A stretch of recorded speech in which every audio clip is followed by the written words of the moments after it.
تولي كمولتن ورمو كمولتن خولك كمولي خبولك كمولتن فيا نجيا بقى نجيا تاتني نجين ربي نجين ورمو ما يسوى جاجراتو هوجا سوشيال ميديا هنا رتي ددي بيو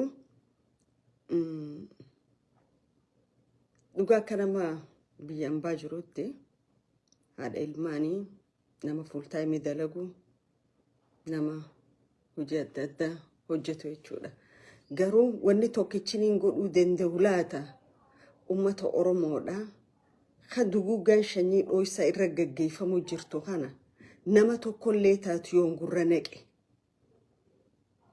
je'eeti fooniin hadoonne foon karkarroo qofaa jan warri keenya arra oromiyaa keessatti Oromiyaa guutuu keessatti ajjechaa julmaa gaggeeffamaa jira. Ajjechaa dhooysaa gaggeeffamaa jira. Ajjechaa maatii tokko guutuu bakka takkarra shananii deemaa jira. Oromoon irraa dubbatu hin jiru. Namni dhagahu hin jiru. Halumaa fi dheengadda jidduu abbaa fi ilmaan eessuma ta'uuf ilmaan adeeratu bakka takkarra shanamaa jira. Karaa bahaatiin waan shiftonni warra ogaadeen godhaa jiran arkaa jirra jechuudha. Ta'ee ja'amee hamilee Oromoo cabsuuf, qalbii Oromoo cabsuuf, Oromoo akka if jibbu godhuuf, Oromoo akka inni mormasaa qabatu cabsu godhuudhaaf kun cufti tahaa jira jechuudha.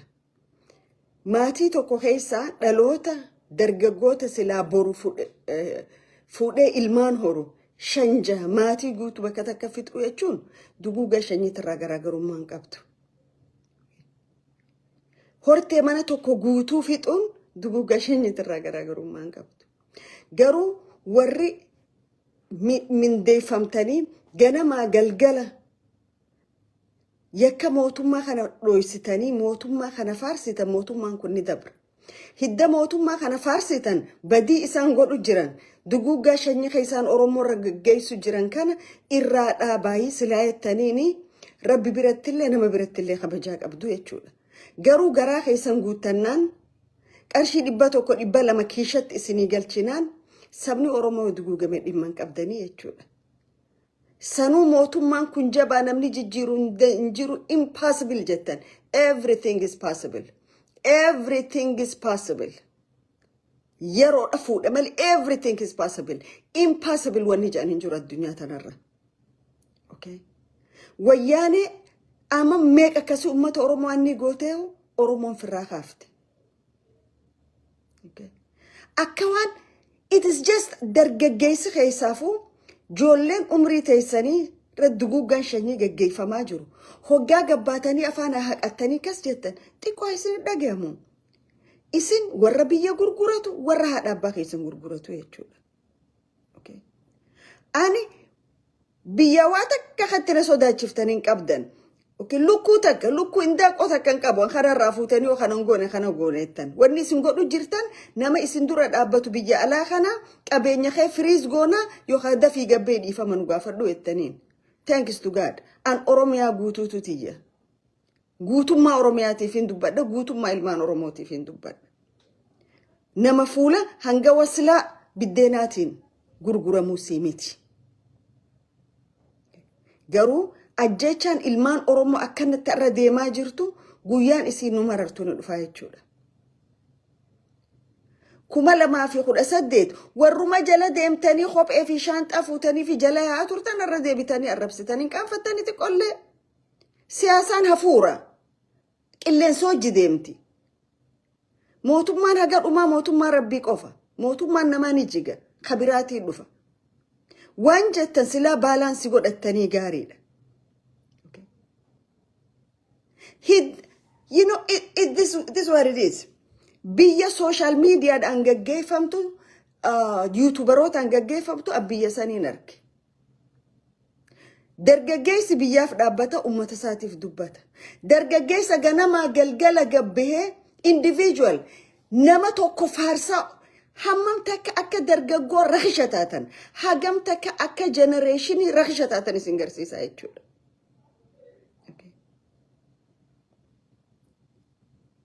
duuti haadha Oromoo tokko isinitti hin dhageemne. Abbaan Oromoo tokko amma manguddoo dheengadda maatiidhaa wajjira shanan.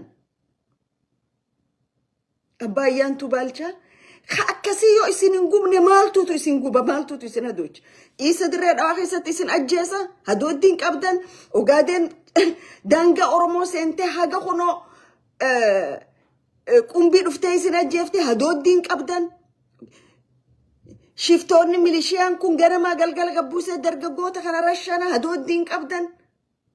Namallee iftuffachiiftanii sabni isin wajjii keessa jiraatulleen hagam takka isin gabbu'oo ta'an isin arkanii jechuudha. Tanaaf kadeemu biyya san keessatti isin arrabsa. Okay. Kanaaf dirree dhawaa walakkaa taa'ee Aadam Allaale Oromoo akka fedhe gabbuusee ol baasee arrabsaa jechuudha.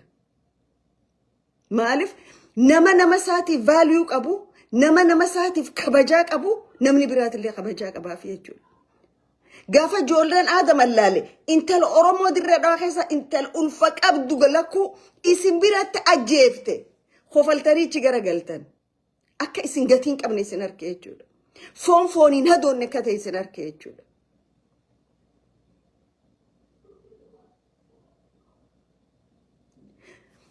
Magaalaa san keessatti hargeysaa makiinaa meeqaan Jabuutii torban tokko tireenu guutuu naannoo Ogaadeeni naannoo Magdishooti dhufanii dirree dhawaa akkasii guutanii baandiraa kililii shaniitiif ta Soomaaliyaatiif ta Jabuutii qabatanii dirreen dhawaa biyya abbaa keenyaati isiniin jedhan. Yaa badagadhoota Oromoo arrabsuudhaaf uumame. Jecha tokko maan je'ina. Jecha tokko. Amma isin dargaggeessa Oromooti. Hegeree Oromootiif hin jettan maqaadhaaf.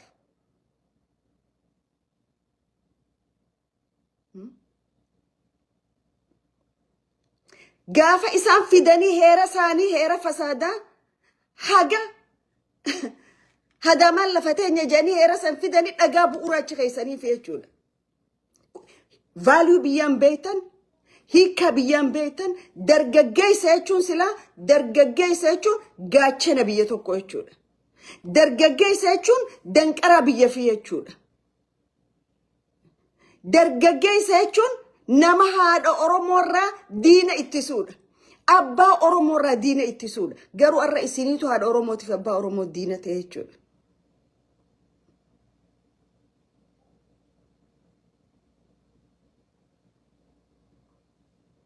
Kanaaf alagaan keessa keenya seentee nu bartee jechuudha nuti taane.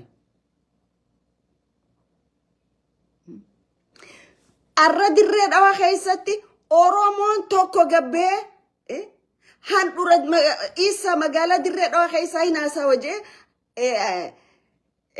handura Oromiyaa magaalaa baha Oromiyaa keessaa hin haasaa wajee yoo taa'ee lafa Oromoo wajee akka awuziin jiru beeytanii garuu weerartoonni isa akka Aadam Allaallee dirree dhawaa walakkaa taa'eeti handura magaalaa isa dirree dhawaatirraa hin haasaa wajee jechuudha. Maaliif kuntee ni beeyta waan gootanii jechuudha. Warra hafan ifirra gurguraa yaa'u. Lafti fi dhaalmee. Lafti dhaalmee ilmaaniiti. Dhaalmeetti dabra lafti. Namni lafa hin qabne namaa miti jechuudha. Nuti isa gaara gurraacha keessa beeyna.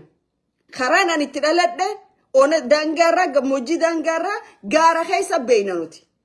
Bineensa hojii jiraatanii malee nama hojii jiraatanii tun beeynu nuti. Arra isaaniitu dirree dhawaa walakkaa taa'ee Oromoon mana tokkollee hin qabdu dirree dhawaa keessaa ja'a jechuudha.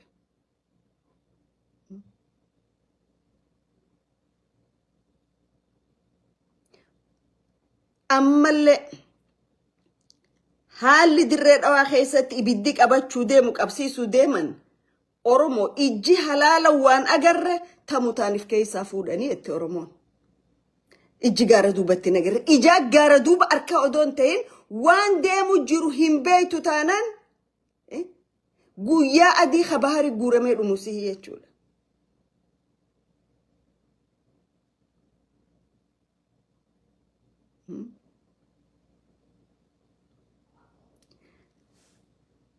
Aadaa Oromoo hatan قداد أورمو خنو خما چلت تقولي بريد أفدي منين هدو نانا وكبابها أرسي خيسة تركما يدون جالا دوانساني ألابا دادا خنفار آدا سومالي تيتي ديمتين يچو آدا إيسا تيتي آدا أورمو هاتي فوتولي أبا قدا كريو فوتي كتابة سيتر رخايتي آداتي جيتي أمتا آدان ساهتمتو سينان ساهتمتو بيتي ساهتمتو أورمو مالي نگر ريچو دان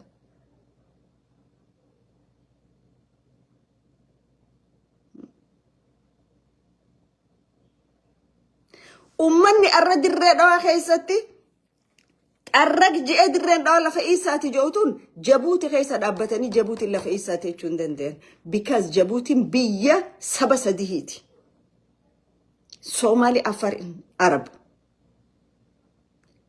چيدان إنك أمنا الردوة خيسة رفاني باساني يجود خچدان كان كباساني فقود اينيو ورد الردوة بولچنا جود حتوتا خلقلوتا خانا نجادة كتربان دي مالك أتاني يجود تا أورمو سبلفتتان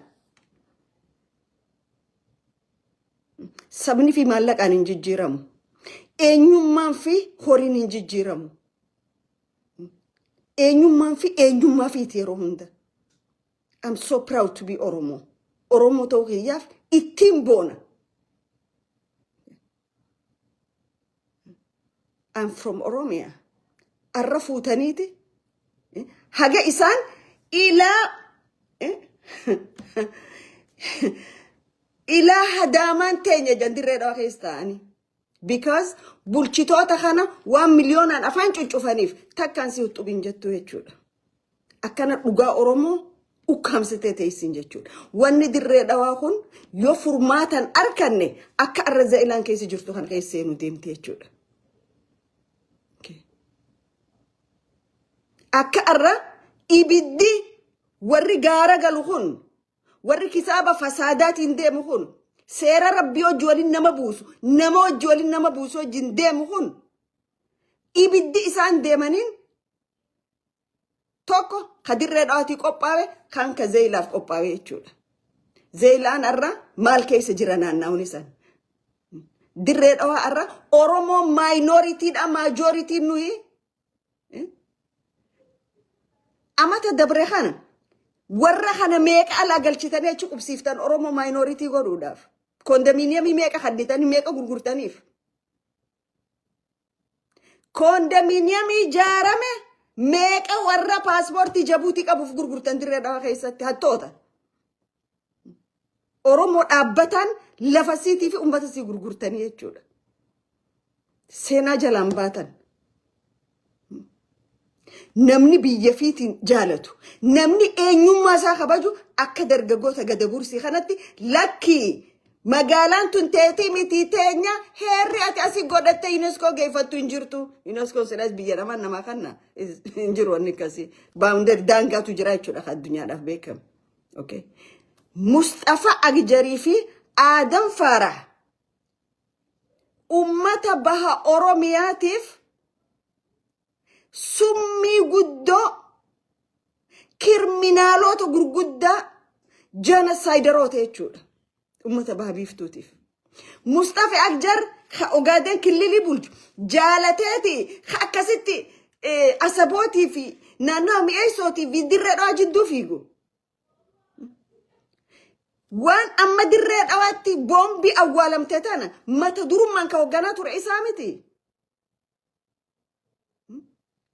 Isamiti khadirre dhawaa keessatti miliyoona manguddoo adda addaa bitachaa ture maaliif kun cufti ta'e hawaashii gad abjuu abbaan keenya Ziyaad Barreen dur abbootii teenya hime san galmaan geenya kanaaf ugaasa gurgura hodhatis miliyoon 10 waan dandeessu godhi kara gadii saniis manguddoo teenya tajaarsota Soomaalii mattuu jira isaanis gaafa jabaanne nume bira dhufa rakkoon hin jirtu seenaa iddoo keessa ol beena jaarsoon ilmaan afran qal'oo teessuman keenya ati soodho miliyoon 20 kana jaarsoo Soomaalees kanatti hin turre Mustafa Agjar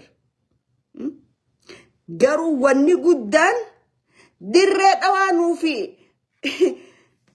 gurguraa waliin qabeettaniiti nuufi gurguraa duudaa afaan nu gootanii lakki lafti lafa isaa qofa ettanii kitaaba irra barreeffatan gurguraanis isin barte nuufi gurguraan namni adda baasuu danda'u hin jiru injiru.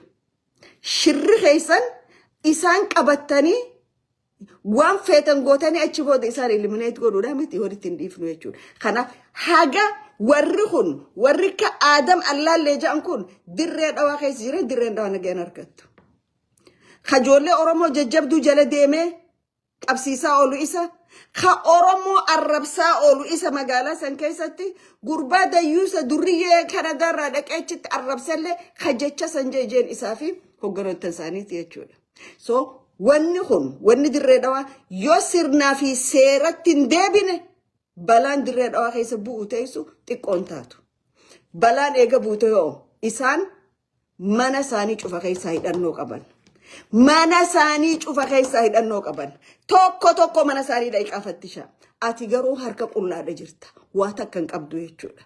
Maaliif? Ati warra si raffisuutu jira. Isaan garuu warra baanzila itti dhaqee qopheessuutu jira jechuudha.